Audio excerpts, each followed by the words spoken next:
ও আমার মা বোনেরা, আল্লাহ তাআলা আপনাদেরকে ইজ্জত দিল, সম্মান দিল। নবী আমার বলে গিয়েছে, শোনো শোনো শোনো, এই পৃথিবীতে তোমরা নারী জাতিকে গালি পর্যন্ত দিতে পারবা না। এত মর্যাদা দিল, এত মান সম্মান দান করে দিল আল্লাহ তাআলার হাবিব সাল্লাল্লাহু আলাইহি সাল্লাতু ওয়াস সালাম। নিজেও মেয়েদেরকে এত মোহাব্বত করত, এত আদর করত। আমার আপনার নবী মা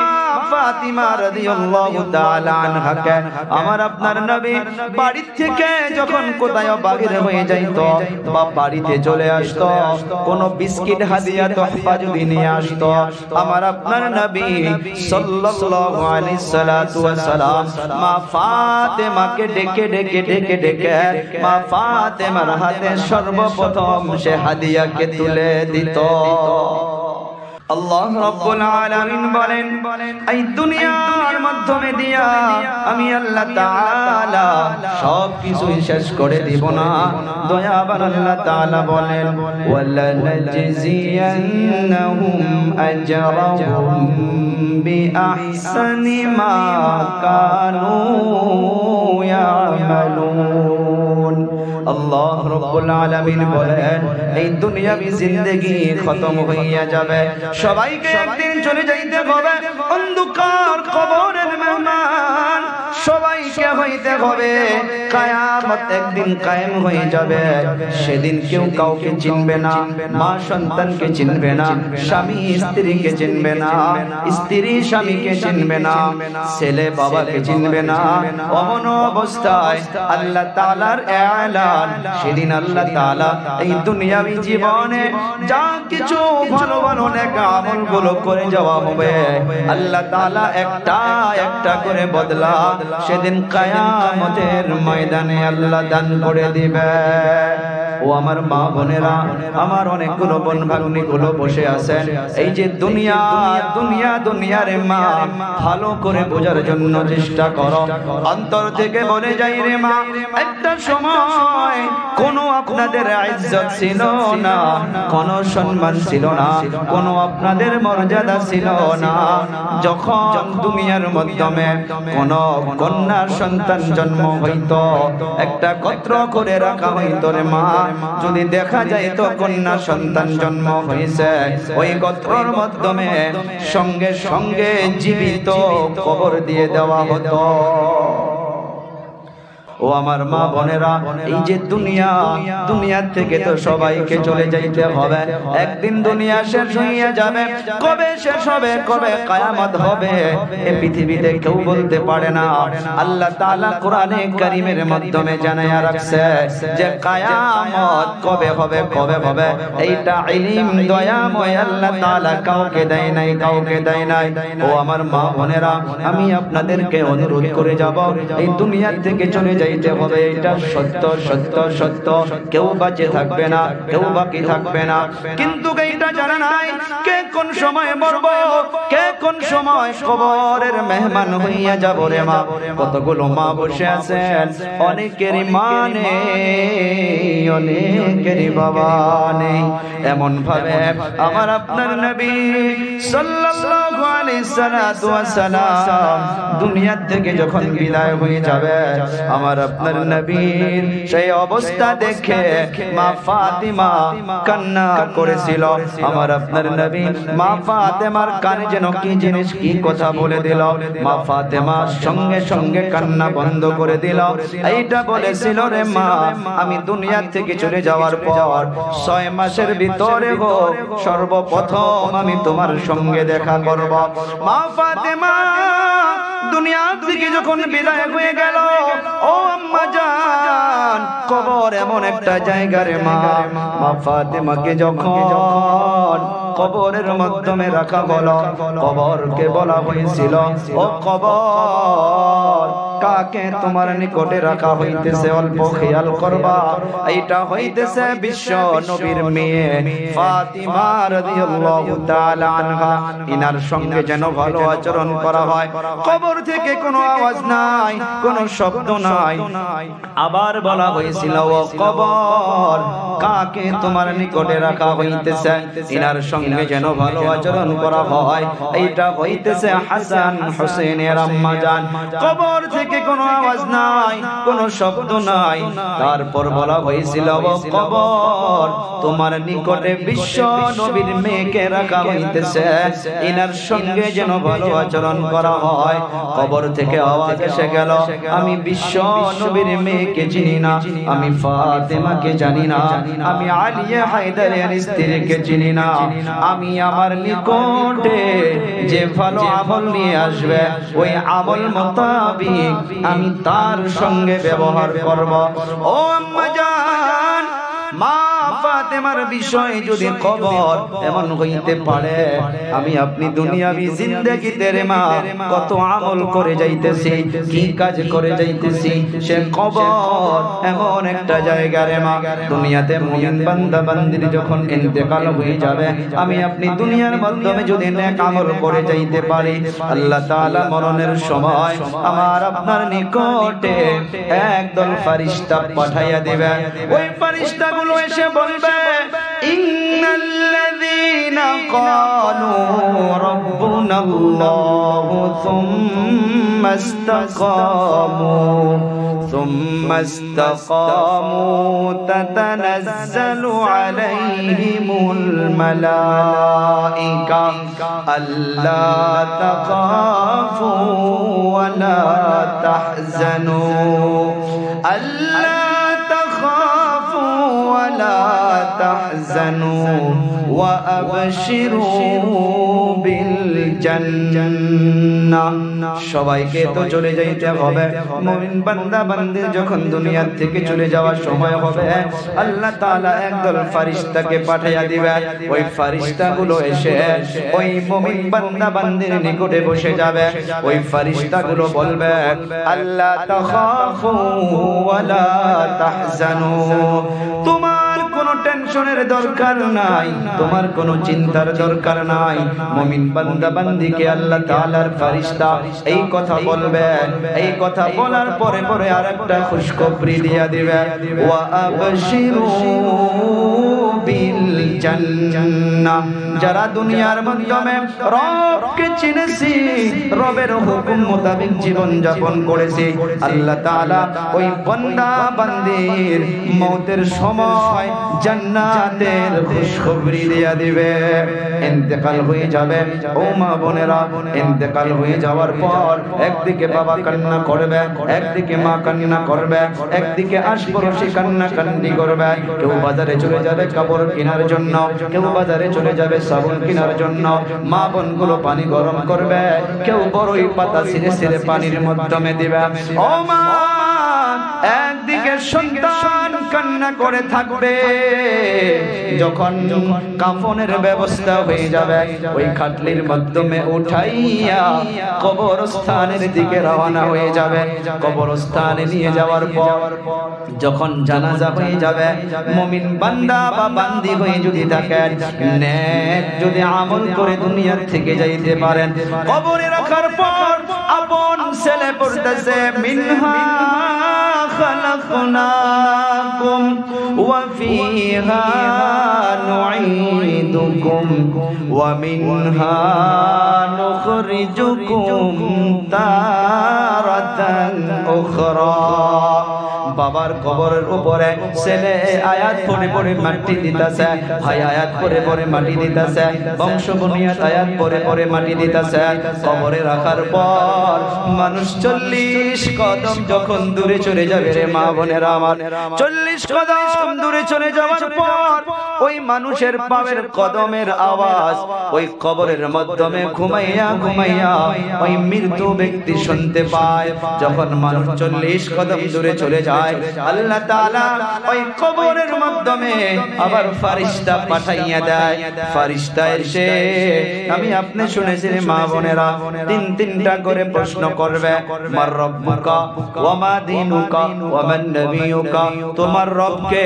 তোমার দ্বীন কি ছিল তোমার নবী কি ছিল আমি আপনি মুমিন বান্দা বা বান্দি যদি নেক আমল করে যাইতে পারি কবরের মাধ্যমে ওই তিনটা প্রশ্নের জবাব সঠিকভাবে দিতে পারব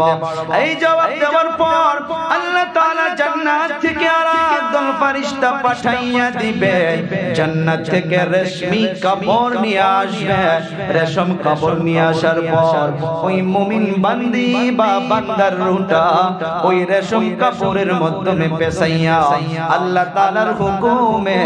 আসমানের দিকে নিয়ে রওনা হয়ে যাবে প্রথম আসমানে যাবে আসমানের দরজা বন্ধ করা আছে আওয়াজ দেওয়া হবে আসমানের দরজা খুলে দেওয়া হবে আসমানের ওই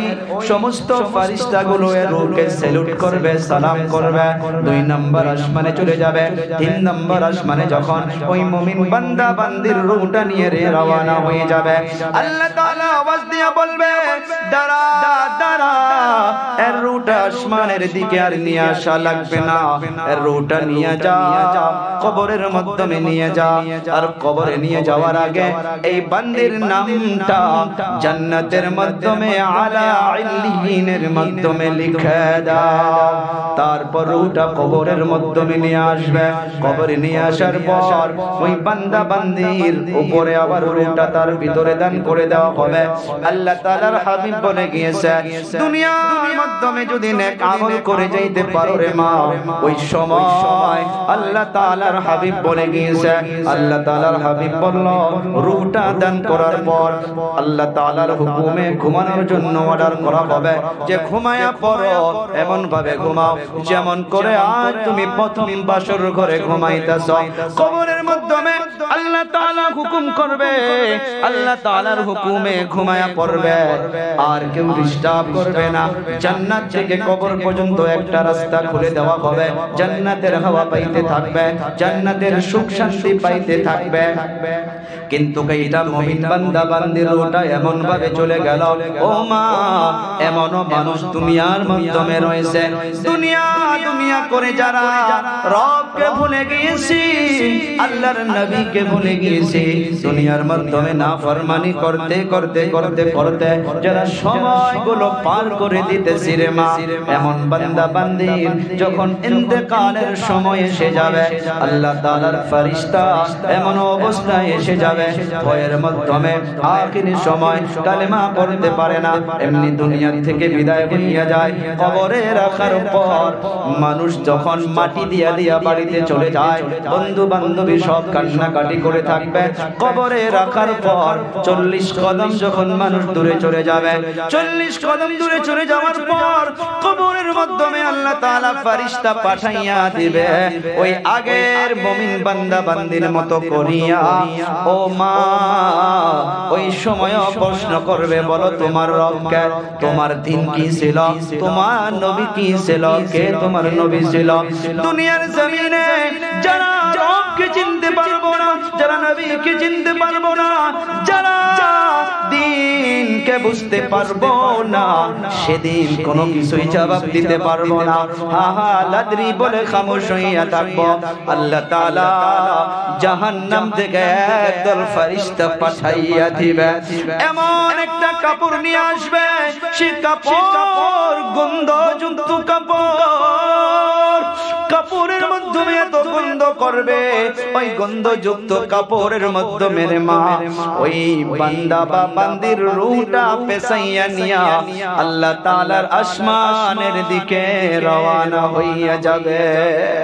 প্রথম আসমানে যাওয়ার পর আসমানের দরজা খোলা হবে না জোর করে আসমানের দরজা যখন খুলে নেওয়া হবে দ্বিতীয় আসমানে যখন রওনা হয়ে যাবে দ্বিতীয় আসমানে যাওয়ার সাথে সাথে ফেরেশতাগুলো ধমক মেরে দিয়ে বলবে না না না এই রূহকে উপরে নিয়ে যাওয়া পারমিশন নাই আল্লাহ তাআলা বলবে দাঁড়াও এই রূহকে আসমানের দিকে নিয়ে আসা যাবে না আল্লাহ তাআলা ফেরেশতাদেরকে বলবেন শোনো শোনো শোনো এই বান্দির রুটা বা এই বান্দির নামটা জাহান্নামের মাধ্যমে সিজ্জিনের মাধ্যমে লিখে দাও আর নিয়ে যাও রুটা কবরের মাধ্যমে গিয়া তার ভিতরে দেহের মাধ্যমে আবার ঢুকাইয়া দাও কবরের মাধ্যমে নিয়ে আসার পর ও মা ওই রুটা যখন শরীরে আবার প্রবেশ করিয়া দিবে জাহান্নাম থেকে ফেরেশতা চলে আসবে অন্ধকার কবর যে জায়গার মাধ্যমে কোনো সাথী নাই কোনো বাতি নাই ডানে মাটি থাকবে বামে মাটি থাকবে সম্মুখে মাটি পিছনে মাটি কেউ নাই দুনিয়ার মাধ্যমে বিমারে লিপ্ত হইয়া গেলে কেউ না কেউ নিকটে এসে যায় কেউ না কেউ নিকটে এসে জিজ্ঞাসা করে আল্লাহ চিল্লা করলে মানুষ জিজ্ঞাসা করে ও মা কবর এমন একটা জায়গা যে জায়গার মাধ্যমে আল্লাহ তাআলা জাহান্নাম থেকে ফেরেশতা নিক্ষেপ করিয়া দিবে জাহান্নাম থেকে ফেরেশতাকে নির্ধারিত করে দিবে ফেরেশতা এসে যাবে অন্ধকার কবরে ফেরেশতা এমন ভাবে রে মা আল্লাহর নবী বলে গিয়েছে ওই কবর দুই পাশের মাটির চাপ নবী আমার বলে গিয়েছে এক হাতের উংলি আর এক হাতের উংলির মাধ্যমে ঢুকায়া দিলে যেমন ভাবে দেখা যায় আল্লাহর নবী বলে গেল ওই জাহান্নামের ফেরেশতাগুলো আসার পর এই কবরের মাটিকে আল্লাহ তাআলা হুকুম করবে বান্দিকে বান্দাকে এই দুই পাশের মাটির চাপ এমন ভাবে চাপ দেওয়া হবে মানুষ কবরের মাধ্যমে চিৎকার মেরে মেরে কান্না করবে কেউ নাই কে কান্না শুনবে হাদিসে মুবারকে পাওয়া যায় অনেক কবরস্থানের নিকটে মানুষ গরুকে বেঁধে রাখে ছাগলে বেঁধে রাখে এমন এমন সময় কেউ নাই কবরস্থানের নিকট থেকে গরুর রশি ছেড়ে দৌড়ায় ছাগলের রশি ছেড়ে দৌড়ায় ও মা জানোনি কেন গরুটা দৌড়ায় এই জন্য দৌড়ায় কবরের মাধ্যমে মানুষ চিৎকার মেরে মেরে কান্না করে হাউমাউ করে করে কান্না করে রে মা সেই জায়গায় তো শুননেওয়ালা কেউ নাই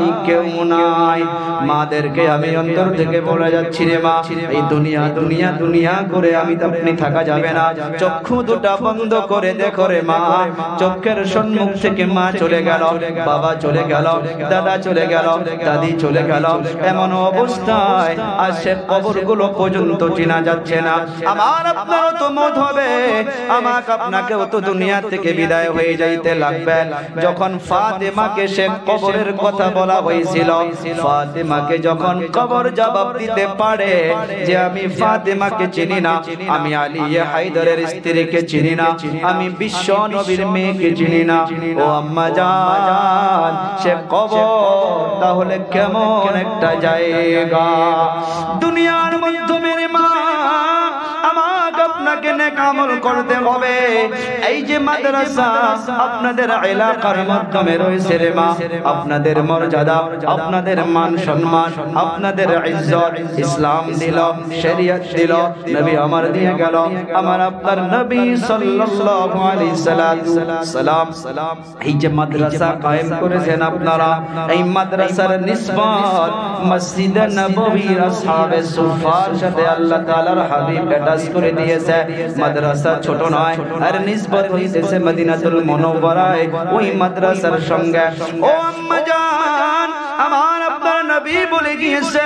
যে এলাকার মাধ্যমে মাদ্রাসা রয়েছে যে এলাকার মাধ্যমে কোরআনের তালিম গুনগুন করে দিনরাত দেওয়া হইতেছে যে মাদ্রাসার মাধ্যমে হাদিসে মুবারাকা শিক্ষা দেওয়া হচ্ছে নবী আমার বলে গিয়েছে ওই এলাকাবাসী ধন্য ওই এলাকাবাসী গুলো অনেক খুশনসিব প্রশ্ন করতে পারেন ও হুজুর কেন এত ধন্য নবী আমার বলে গেল যে জায়গা জায়গার মাধ্যমে মাদ্রাসা রয়েছে, যে এলাকার মাধ্যমে কোরআনের তালিম হাদিসে মুবারাকার শিক্ষা দেওয়া হইতেছে, নবী আমার বলে গেল ওই এলাকাগুলোর মাধ্যমে আল্লাহ তাআলা ওই মাদ্রাসার ছাত্রীদের পায়ের নিচে, ওই মাদ্রাসার বাচ্চাদের পায়ের নিচে আল্লাহ তাআলা রহমতের ফেরেশতাগুলো নিজের ডানা এবং ফাঁকাগুলোকে বিছাইয়া দেয়। ও আমার মা বোনেরা, ওই যে আল্লাহর নবী যে বলে গেল মাদ্রাসার ছাত্রীদের পায়ের নিচে আল্লাহ তাআলার রহমতের ফেরেশতাগুলো ডানা বিছায়া দেয়, রহমতের ফেরেশতাগুলো ফাঁকা বিছায়া দেয়। উলামা কেরাম মুহাদ্দিসিনা আযম বলে গিয়েছে, যে গাঁয়ের মাধ্যমে মাদ্রাসা ছাত্রী ছাত্র রয়েছে, যে গাঁয়ের মাধ্যমে কোরআন ও হাদিসের তালিম হইতেছে, ওই বাচ্চাদের পায়ের নিচে আল্লাহ তাআলার রহমতের ফেরেশতাগুলো ডানা বিছায়া দেওয়া, ফাঁকা বিছায়া দেওয়া মাকসুদ হইতেছে ওই এলাকার মাধ্যমে যদি কোনো আনেওয়ালা আযাব ওই ফেরেশতাগুলো দেখা পায়, ওই আনেওয়ালা আযাবকে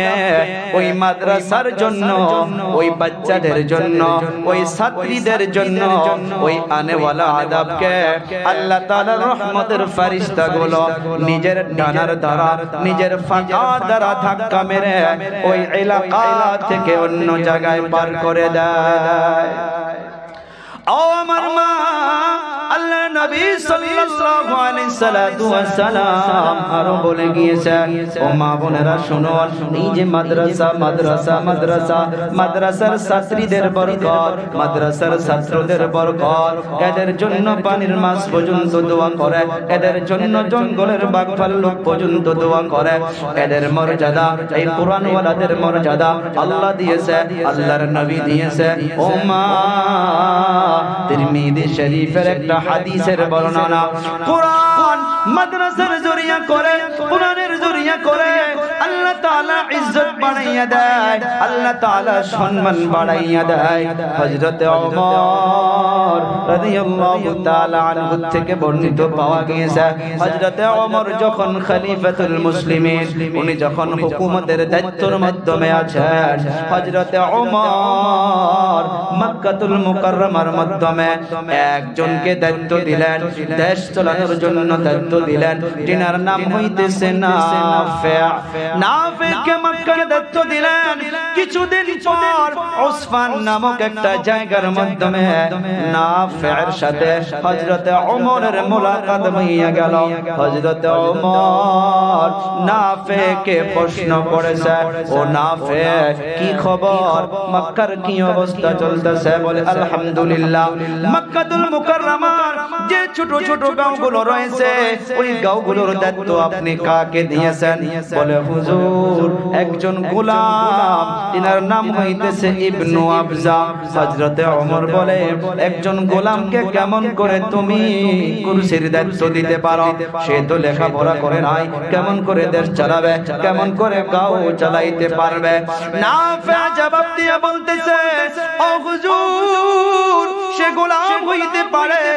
ওনার ভিতরে আমি তিনটা গুণ পেয়েছি। তিনটা গুণ, নাম্বার 1 হইতেছে সে আল্লাহর কালাম কোরআনে মাজিদকে সুন্দর করে তিলাওয়াত করতে পারে। 2 নাম্বার, সে ইলমুল ফারাইজ, এই ইলমটাও সুন্দর করে জানে। 3 নাম্বার হইতেছে সে কাজী, সে সুন্দর করে বিচার করতে পারে। হযরত ওমর সুন্দর করে জবান থেকে বলে উঠলো, আহা, সেই জন্যই তো নবী আমার বলে গিয়েছে, ইন্নাল্লাহা ইয়ারফাউ বিহাদাল কিতাবি আকওয়ামান ওয়া ইয়াদউ বিহি আখারিন। হযরত ওমর বলে গেল, সেই জন্য তো নবী আমার বলে গিয়েছে যে কোরআন এক দলকে দুনিয়ার মাধ্যমে